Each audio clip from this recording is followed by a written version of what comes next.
do still think Jax could be a ban from H2K against Whirlleap, unless they want to try and shut him down through just camping him. Well, you can also shut him down by banning him. Yeah, why not? They're able to spend that one. Not too bad, but there's quite a lot still left on the table. Rek'Sai, Gnar available. Giants let a lot through last time. Yeah, they did. This dangerous. Yeah, definitely let a lot of their strong picks open. And H2K are banning the same two champions we saw Unicorns of Love ban yesterday against Giants in Jax and the Zeref. Lissandra being taken away in the end. Gnar would be left open. A champ Whirlleap should be able to snowball on as well from the early game. Let's see if that's the strategy for Giants Gaming as they take away Lissandra. Still one more ban available for H2K, and that's going to be Rek'Sai. Okay, no Rek'Sai for us today so far. Jarvan being locked in. Okay, so giving actually Gnar over to Odoamne on the side of H2K. And also, Thresh has been picked for Giants twice as the first pick. If you look back at week 1 when they were on blue side. This time around, though, get the Jarvan for Frederick. I think this makes a lot more sense, too. It seemed like the Thresh pickup was more maybe Rydell just not being comfortable on a number of other champions, but you have to evolve past it. You cannot get by in the LCS with one champion. No, very true, but we also see this very often with the Jarvan lock-in, where on blue side you ban Lee Sin because you expect Rek'Sai to be banned on purple side, and now you have the two out of 3 top-tier junglers are gone, and you just take the last one left open. Obviously the Jarvan here, denied from Lulix. We'll have to find something else. We saw him play Elise in week 1. Worked out well in the early game, but obviously she got outscaled and didn't manage to do anything late game against the Copenhagen Wolves. Yeah, and there is that Gnar. Not too much hesitation for H2K, as they also lock in the Sivir for Fjarnin. So already taking 2 pretty normally strongly contested picks. Fairly standard response from H2K, getting 2 of the picks for themselves again. No Gnar, Jarvan combination for Giants. And obviously Sivir, we still see her being, her and Graves are the 2 most picked AD carries here in Very Europe. different reasons, Very though, different too. reasons. I mean, it is your carries typically tend to favor those Graves, whereas Sivir has that ultimately on the hunt to be able to allow quite a lot of chase in, and we've seen it used to really great effect as well. We really see a lot of the AD carries focus on just mid-game spikes. We have Corki, we have Graves, very, very strong early to mid-game, and then obviously you have the Sivir, who is strong all around. Laning phase, she can play safe and just push the wave over and over, and obviously because her ulti is so good in teamfights, it makes her strong in the mid and late game, despite her not really getting too much of a damage boost. Just the utility she brings to the team makes her a good pick. Giants, interested to see if they do, well, they do pick up the Cassiopeia, and that means that they're going to want to try to get this one out to the late game. The Lulu's kind of a pretty big giveaway for that as well, but the question is, do they send it support-wise? Yeah, that's the thing. They also have the Cassiopeia to go top too. All 3 picks so far for Giants are actually flex picks. You can play Jarvan in the top lane. Cassiopeia can be in the mid and obviously top lane as well. And Lola can be pretty much everywhere except for jungle and AD carry. So for now, Giants haven't actually shown too much, except for the fact you have a Cassiopeia. You know she's going to be a target in the laning phase because you want to shut her down there. You don't want to just sit and stack up her tier, stack up her poison. I wouldn't be surprised to see Whirlleap play it and just have Frederick focus again on camping that top lane to get Whirlleap ahead. Here, makes a lot of sense to see Voidal on the Annie. That Sivir-Annie combination has been pretty deadly, as Fnatic proved in week 1, but I'm a little more surprised by the Elise. Well, again, we saw Lulix play Elise in week 1 and just simply camp out of the top lane, get like 4 kills for Odoamne. And what H2K is doing is saying, okay, you have a Cassiopeia, so we know you want to go late game with her. You know you want to reach the 500 stacks. We are going to have a very, very strong mid game instead. We're going to have good laning phase, good ganking potential from Elise, of course, and engage from Annie Sivir combined to start these fights here. So H2K really looking to close this one out, or at least get a big enough lead in the mid game to take the win.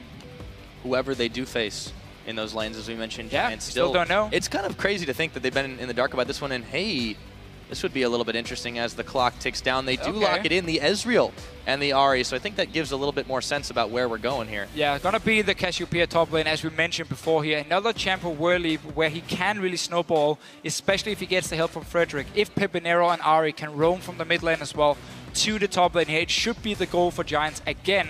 Get the top laner going, scale him into the late game, and of course Ezreal Lulu is not a considered very strong lane, but a very safe lane. You have very long range to sit there and just farm backwards, and you have fairly decent level 1 and 2 damage from the Lula and Ezreal combined. And we haven't seen that much Ezreal in Europe either since the start of the season. I mean, that's going to be a little bit different. We'll see how Audrey plays it out as they're looking for the last pickup on H2K's side.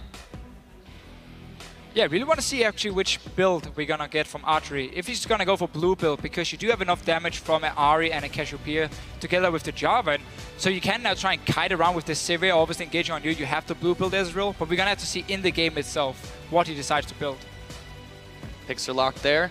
A couple of assassins in this mid lane. Should be quite a lot of action there. The Ahri versus LeBlanc matchup. And I'm really excited for the Cassiopeia top lane versus Gnar. That's going to be interesting. It's going to be a very annoying matchup for Duamne, because he's going to, first of all, he can't really trade Cassiopeia as long as she lands a poison onto him. And he knows there's going to be backup for Whirlip in this top lane all the time. Frederick and Pepineo are going to look towards this top lane here, try and get a few kills on Odoamne. So he's going to have to play very, very passive in the laning phase for him. And just wait it out. Don't let this Cassiopeia get going. Let Lulix make some plays on the Elise, and suddenly you can now snowball either your LeBlanc, obviously maybe your Sivir can get going, and that's how H2K can just play the early game here, avoid giving Whirlip a lead in the top lane. Yeah, that's always seems to be the way to shut down Giants. And H2K, they have had pretty good control in the early game so far, but this first win that they got, they were able to take it all into the late game. We'll see if they can do that one again. That's the real key, I feel, in this matchup. They don't really want to go too late in this game here because you're against the Cassiopeia, so you want to try and, you know, get a big enough lead in the mid game through LeBlanc. See if they can pull that one off. Now, you've seen the lineups. Tell us who you think is going to win this one. Go ahead and tweet us at LOL Esports using the hashtag GIA win or H2K win, and we'll add that up into the game. Now, crowd, moment of silence to get this one started off. Everything darkens for just a moment, and here we go. Loading up onto the Rift. It is the Giants versus H2K. Now let's see what we get here early on from these two teams. And if Giants want to play around Cassiopeia again, as we have seen before. It is a late game carry champion, just not it's definitely exactly the way that you would think of what Whirlip had done in the past. I think this is definitely going to be more his speed than the Maokai was. Yeah, for sure. I mean, she is a champion who's actually very strong in the laning phase. She doesn't really have any weak points when it comes to a power spike because her tier stacks up very fast. Around 20 minutes, she should be fully stacked. Your poison obviously gives you different power spikes throughout the game 3 times.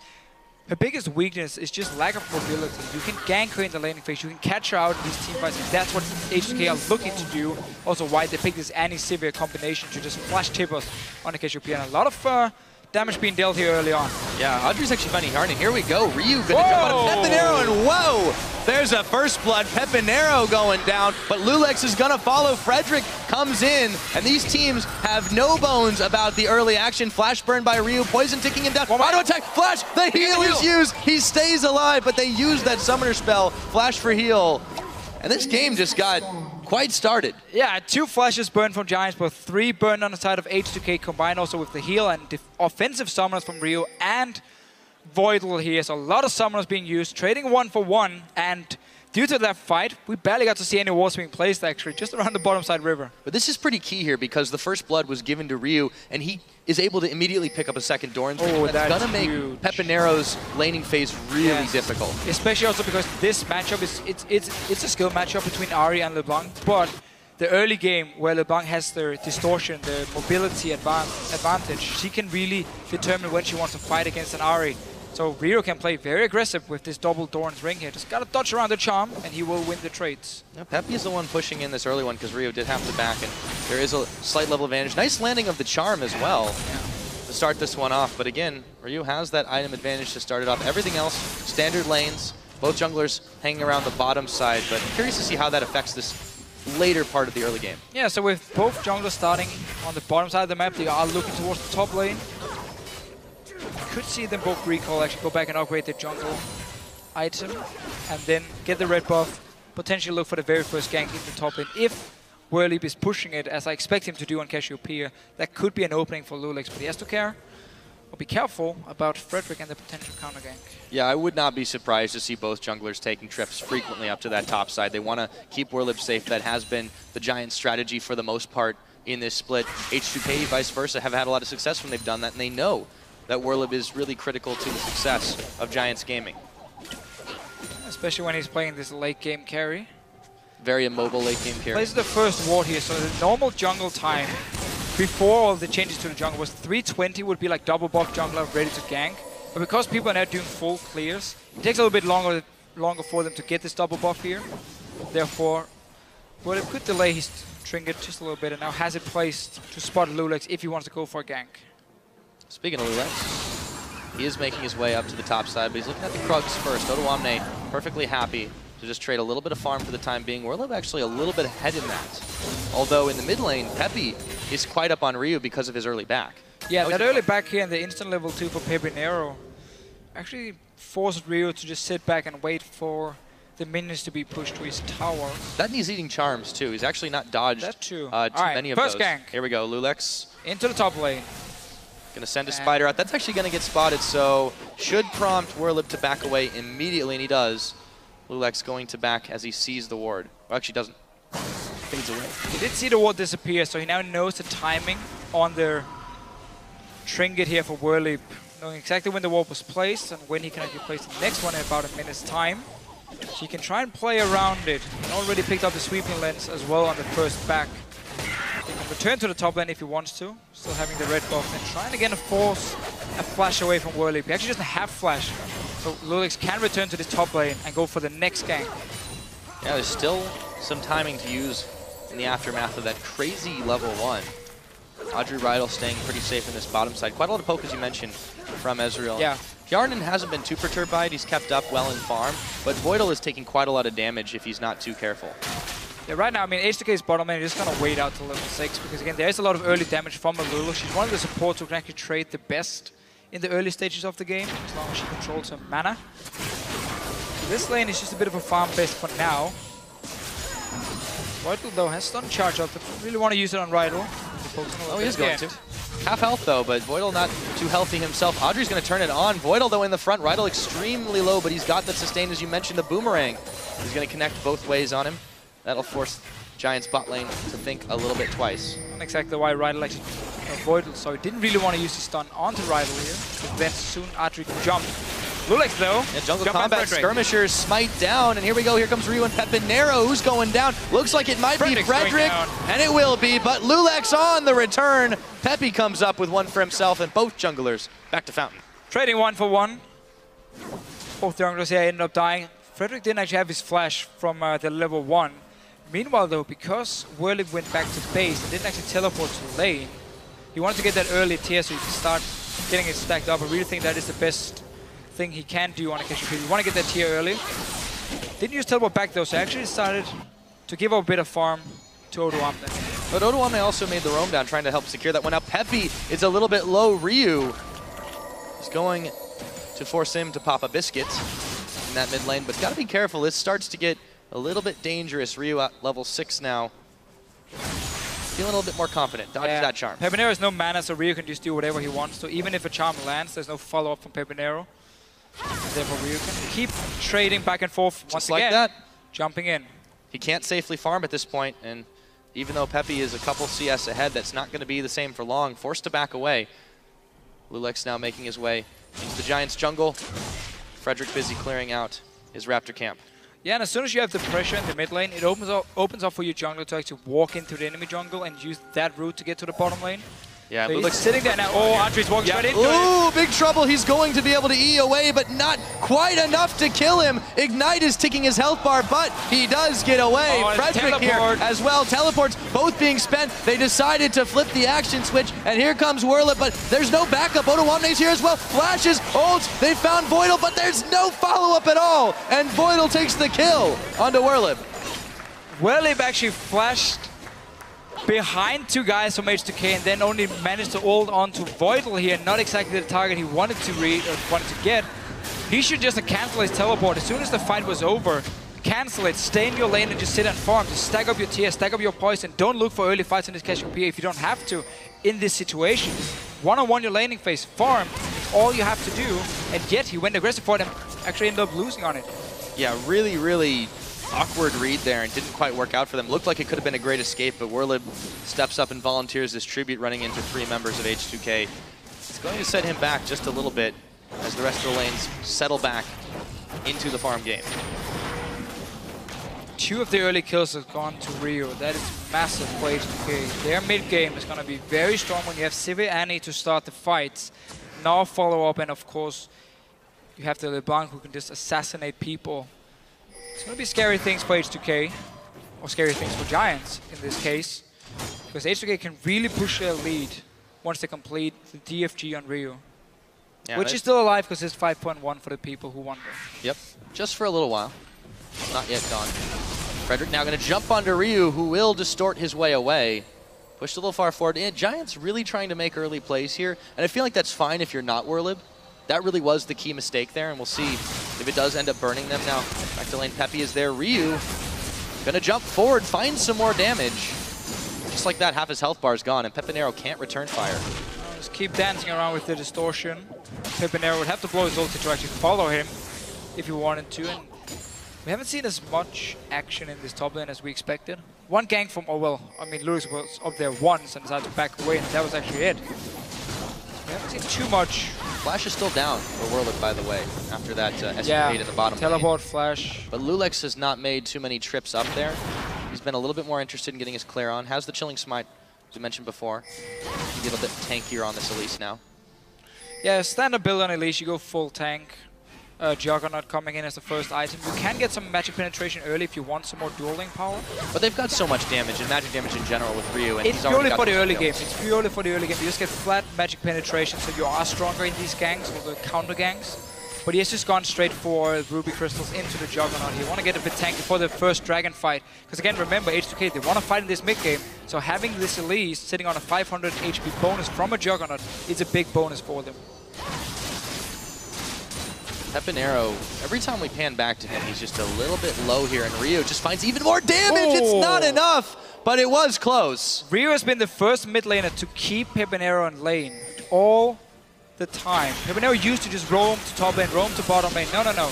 This time around, Ryu has forced him to stay on this LeBlanc with the 2 early kills. And also Voidal here for Frederick. He's going to be looking for that. There is no flash available. Voidal, True Shot Barrage comes in. Frederick shielded up, but it's not enough. Voidal drops the Tibbers, and now Rydal has to back away. So Frederick coming in, he actually tried to flash EQ for the knock-up onto Voidal. He didn't manage to land it. Instead, he ulted on him, and the Wild Growth from Rydal actually pushed Voidal out of the Cataclysm so he could start walking away a little bit. We also just saw the damage from a level 6 Annie combined with the BF sword on a Sivir. Here's the dive though, Werlib, he's gonna get stunned and stunned again. The smite is down there, trading tower aggro, and Lulex is going to split it off. Otawamne, and he get away with a hair's breadth. That was so well played by Lulex and H2K. Notice how he quickly turned around when he was expecting the ulti to come from Werlib.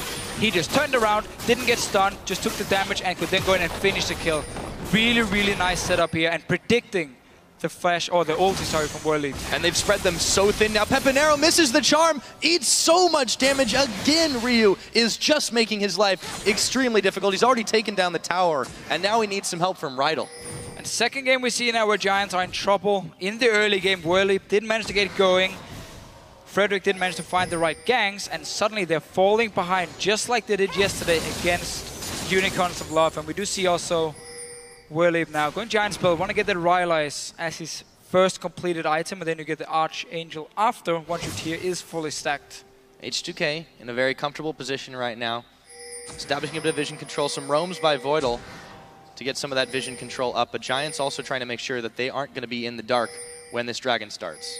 Yeah, we were looking at Archery and this Ezreal in the champ select and wonder which kind of build he wants to go for. He's going Trinity Force, and then should be into a Blade of the Ruined King, a second item, or a BT if you want a bit more poke damage. But Blade of the Ruined King seems to be the standard after Trinity Force when you don't go tier on Ezreal. So this is basically to get a mid-game spike for him, where he doesn't have to wait to stack up this tier, which gets stronger and stronger going towards the late game ulti when it gets fully stacked.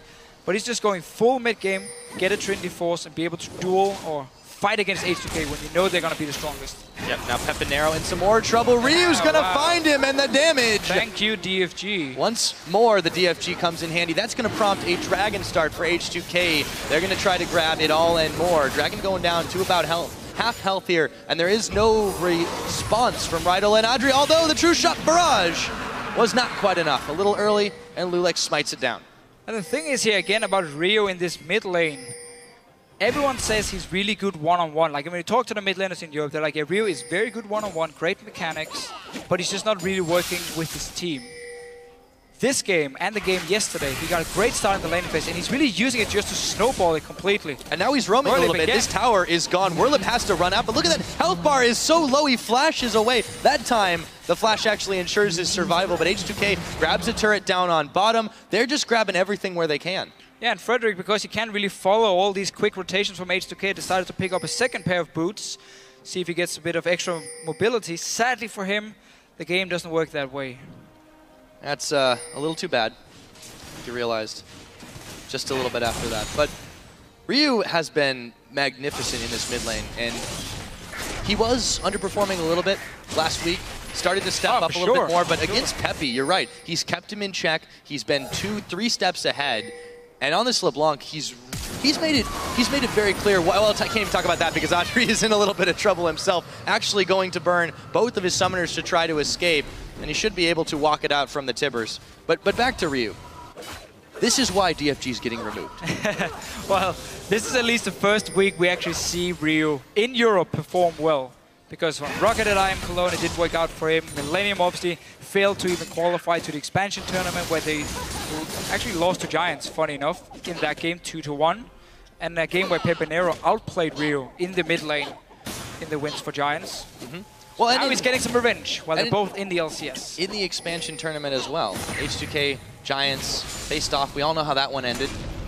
A couple of times, as a matter of fact. And it's starting to look a little bit more that way again. 5,000 gold or so ahead for H2K at 15 minutes in. I mean, H2K in the expansion tournament was 3-0 against Giants. It was very one-sided games. And every single one of the games, Whirlip actually got destroyed one-on-one against Odoamne, or well, we can say 2v1 in this situation because there's been quite a few ganks on him. But he went from having like a 6 KDA against Recent Gaming to drop down like under 1 KDA against H2K in the final of the expansion tournament. So they really know how to play against Giants. They know everything about them. They've faced them so many times, and they're showing it here. Very aggressive early plays, picking a comp that can punish them in the mid game and can engage onto Giants. Well, and the communication is quite well too. A lot of people wondered when Ryu joined the team how that would exactly work out. Of course, Prawley was mentioning that in the interview, that it's not really as much of an issue and they just kind of mind meld together. But they're really showing a lot of togetherness, and you know, as a replacement for Favivin, it seems like Ryu is starting to come into his own, working out quite well in this game. Yeah, definitely looking better for him. See if he can keep assassinating people. H2K now split up in a 1-3-1 because they're so strong on every single member here. You can just put the LeBlanc down in a one-on-one in the bottom lane, and she should be able to either force someone to go back or kill them and then take the tower. So H2K here just trying to spread out Giants and keep getting these one-on-one and 2v2 fights. They have spread him pretty thin, and they're not even really worried about Whirlip at this point because he's been set so far behind that by the time that late-game Cassiopeia becomes even close to an issue, at this rate they'll have knocked down all the inhibitors. Yeah, we're going to have to see how Whirlip can even play the team fights, because you know Voidly is going to have a Tibbers ready for him every single time. And then Ryu can follow in with DFG and just pop him.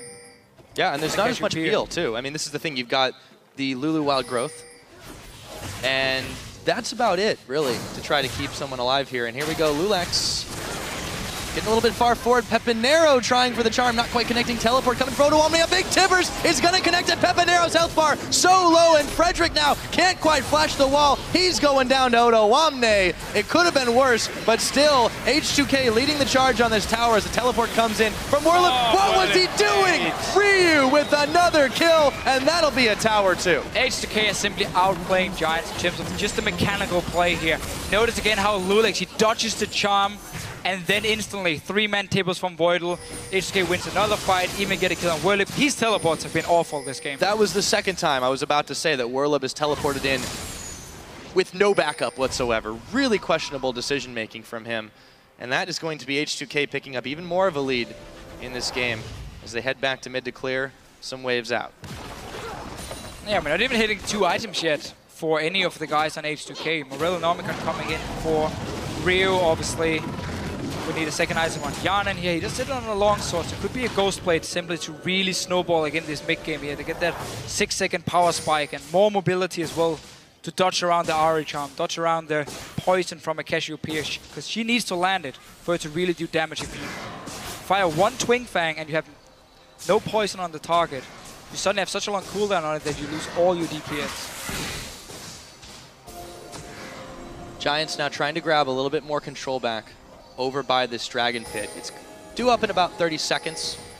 So if they can grab the Skull Crab, they'll be in a decent position. But however, H2K is just so strong at starting these fights. They're going to have to sneak it. Frederick is in the middle. Ryu actually looking for him. The chains have connected, but he has Rydell there for the support. Frederick still has to back out. There's no way they can start this Dragon now. And the vision is gone. Well, the vision is still there. Still quite a lot of wards, the control is gone. They don't really have any way to get to them, and now they're starting to lose this inner tower down the middle. H2K more interested in taking out the objectives that don't come back, and it's gone. Yeah, so with all the guys from Giants trying to set up for a Dragon. Chases down Ryu, whoa! Oh, into the base gates. They're here, a little bit too much damage, but they should be able to back out of this one, start the Dragon up themselves. Giants still licking their wounds over this, but Frederick is back up. And look how many wards Giants have placed. Look how many wards Giants have placed here around that Dragon and still can't get it because Frederick... Whoa! Ooh, that time was a little too late. Close enough. Hey, Audrey's getting an A for effort on those ones, but it's not going to get in the Dragon. 2 for 2 now over to H2K. 5 towers to 0, and H2K have looked fairly flawless in this game. I mean, again, look at the deep vision from them so they can see everything on the bottom side of the map, which means Rio can jump in aggressive in like these small pick opportunities for him because he knows, okay, nobody's nearby from Giants because I can see everything on the map. Speaking of side as well, H2K's invested in those upgraded green trinkets. Extra pink early on for Harden. Yeah, very, very early. Oh, Ryu, got to be more careful than that, rather, although he will be able to juke Frederick for just a moment. Yes, the blue buff goes on the real LeBlanc. Yeah, I really like the totem upgrades here from H2K. It's a greater stealth totem and a greater vision totem for Yarnan on his side. So you get that pink ward, you get obviously the green ward as well. 1 minute cooldown on it, and it stays for 3 minutes like a normal ward. So it's very, very smart to consistently get wards done in the enemy jungle and keep up this control you have on the map to create these picks. And there's the collapse. The Tibbers is going to land on Werlib, who will flash away from this one. Odoamne, big Gnar smash, and Yarnan gets Werlib. Frederick jumps in for the heroic effort, but he's got no backup as well, and that is going to be a 3-for-0 smash. And a double kill going over to Yarnan as they look to push in mid again. And again, H2K really pushing their lead here. They have the engage options, they use them, and Voidal, charmed up, stays alive. Pepinero just doesn't have the damage he needs right now, only sitting on the Morellonomicon as a completed item, and I don't think he can even ward off this 5-man assault on the tower. Ryu dodges the charm again, goes in DFG, and he does not quite have the damage, but he sure is scaring the hell out of Pepinero. Yeah, just pushing him away. Back into his own fountain inhibitor. Now for H2K, 21 minutes in. They're really pushing this. They have been able to grab that first inhibitor, or rather inhibitor turret at 21 minutes in. Oh, look at Ryu. Yep, there we go. Still waiting to see if he can get the assassination. Werlib won't get close enough. But yeah, you gotta be really worried when your inhibitor's down at 21.5. You don't know where H2K is on the map for all of the money they've spent investing in wards. They haven't really got a lot of information out of it. No, and Ryu's still waiting for the one pick. He's soon going to realize Giants is like, yeah, we're not even nearby. Let's just push a mid lane. Sled. He's going to sneak in behind them. There's no wards from Giants to actually spot him here. Yeah, Giants will be able to take this tower, well. but it's so little and so late. Odoamne teleporting in for the flank. Can they get the collapse off? Voidal eats a charm, a lot of damage, but Giants not sure where to go. Werlib very low, gets knocked up, locked up. There we go. Yarnan comes in with the pick, and Odoamne on the chase, charmed up. Audrey still pushing damage onto him. Pepinero trying for the assassination, not quite enough. They get one. They nearly take Odoamne. There we go. That looks like Frederick. Oh.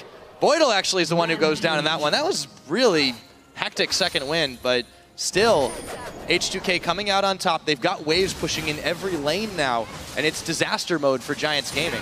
Ryu going in again. Yeah, gonna find Pepinero. He gets charmed. Still has the damage in the chains, forcing the wild growth out as a tower gets taken on top. 7-1 is the tower score for H2K. Absolutely fantastic play by H2K here. Making sure Giants never get a chance to just sit back and farm. I mean, always fighting, teleporting behind them, complete vision control in the jungle of Giants as well.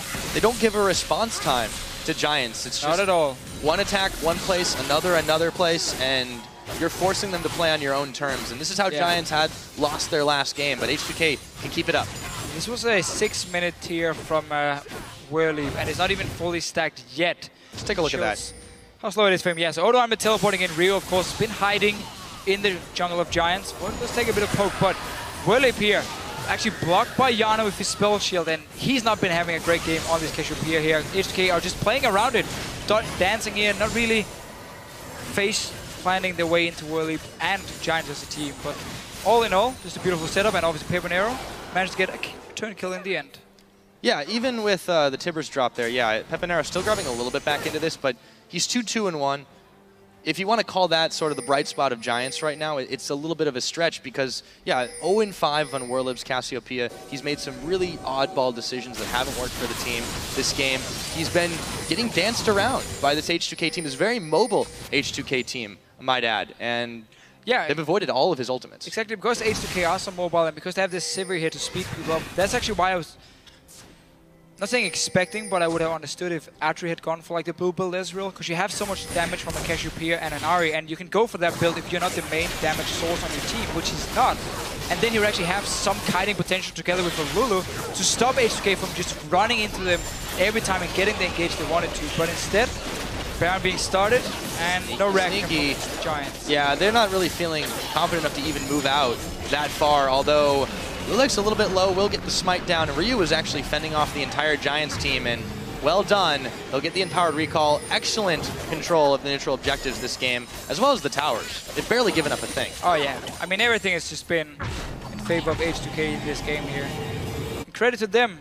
They're really showing how they've learned from week 1. Not just gonna give time to the other team so they can sit and scale up. And funny enough, actually also played against the Cassiopeia and gave her to like 50 minutes into the game. And Soren from the Copenhagen Wolves could then start winning fights with 1100 AP. Yeah, this game is going a little bit fast for the Giants' liking. As another Dragon looks to be started up here by H2K. They'll take care of the Rift Scuttler first. And they've just got a lot of damage to be able to take this one down quick. No reaction from Giants Gaming. This should be number 3. Yeah, and instantly you see Ryu going down to the bottom lane, just setting up the wave, start making it, pushing in with the Baron. Buff on them as well. You want to get the mid lane, and obviously you want to get the top lane going, ideally. But 2 lanes is enough when you have the Baron buff. And there's not really enough wave to the side of Giants, because keep in mind, Cassiopeia needs a bit of time before she can kill these minions. So they really have Ahri to actually man the orb. Yeah, he found Audrey, not quite enough damage, but they are still a big threat. And when you have that potential to 100-0 someone, it's very, very difficult to defend the siege. Sharnan goes up to the mid and tries to push in as this inhibitor just respawns there. Should be an easy take here for H2K, while Ryu still fending off waves on the bottom. H2K having their way with this Giants team, but Ryu is caught on a charm. Not enough damage, though, from Pepanero. And as soon as Teleport is going to be ready for Odo Armor, then he's going to go to the top lane and start pushing that one in and be able to join his team. Or Ryu finds Frederick. Some picks. Yeah, they are looking for it. Pepanero trying to find a few of his own. Tibbers is down. Voidal getting the kill. Looking for Rydal now as Odo Wamne. Big Gnar back. He finds Audrey. Here comes Lulex. Do they have the damage? They're still poking down the tower. They do, it looks like, and they clean house. Frederick, the only one alive. Inhibitor should go down. Ryu, actually, that was the wrong Ryu. I got juked on that. I was like, what is he doing? Oh, that's the wrong LeBlanc. They're going to start to be able to push down these towers. Nexus turrets, very, very low. I don't think Frederick could even stop this. He's not even trying. This looks like it's going to be GG. 27 minutes into the game. The Nexus is falling, and it will be H2K going for 2-2 at the start of the spring split. Yeah, 2 wins here in the week 2 for H2K. Definitely bouncing back after a bit of a tough week 1. And just showing some great plays all around. Very mid-game focused comp. They got the lead early on and they used it. I mean, Ryu on the bunk, 2-0. Very early in the laning phase, got a DFG. Just started assassinating people left and right. Yeah, it doesn't really matter how much you build up for the late game. If you can't even make it halfway there, you're not going to have much of a chance. So H2K comes up with a big win, and that man in the middle, Ryu, really, really shining And he has been, as you mentioned, one of the few to really keep Pepinero locked up. And the rest of the Giants have something to fear from this H2K squad. Oh, they do. And I mean, for Giants, they beat Copenhagen Wolves and NYN in week 1. Now lost obviously to Unicorns and Love and H2K, so haven't even faced the top dogs yet. Missing SK, missing Fnatic, of course, we're gonna have to see what they can do against them. For now, we have seen a way to play against Giants is ban the Jax and make sure Whirlip has no chance of getting rolling in the early game, and suddenly the team doesn't seem to know exactly what to do, and they just fall too far behind in the other lanes. Well, they were able to cut the head off the snake there and just really keep him from having any help from his teammates, and that's the real key. There's so much dependency that the Giants have on Whirlip that just not letting them get together seemed to be the key to victory. And it really seemed like he knew he had to get going early on in this game, and that's why he tried these teleport plays, which was just really risky, and in the end it was like him 1v4ing or 1v3ing, and the guy at the time he teleported down to the tower and just died instantly as well. So really felt like he was like, okay, I have to get going on this Cassiopeia, otherwise it's going to take me too long to scale up into late game where I can really start making an impact. In the end though, H2K were ready for everything, 27 minutes into the game, and Nexus is dead. Yeah, Giants seem to not be very particularly good at adapting when they're out of their comfort zone. That was really the issue in those 2 losses that they've had. But now that teams have figured this out, we'll see if they're able to keep doing that, or if the Giants can maybe mix it up a little bit. But for now, all smiles on the H2K side. They've managed to thunder back in after some disappointing losses. Can we just talk about Lulex here? Standing with Paulie, of course, on your screen. His mechanics, dodging around charms and the Cassiopeia ulti and his dive in the top lane was absolutely insane. Like, I doubted the He's Elise, making so many plays. He really made it look good. Yeah, I mean, it was beautiful. Very well done. We talked a little bit about Lulix just a minute before champ selection. He played really, really good on Jarvan, but this was just magnificent play from him. You're right, dodging the skill shots. Honestly, Pepe could have had a number of picks, not just on Ryu, but on him as well, and they didn't let that happen at all. So it was really, really well played across the board. Yeah.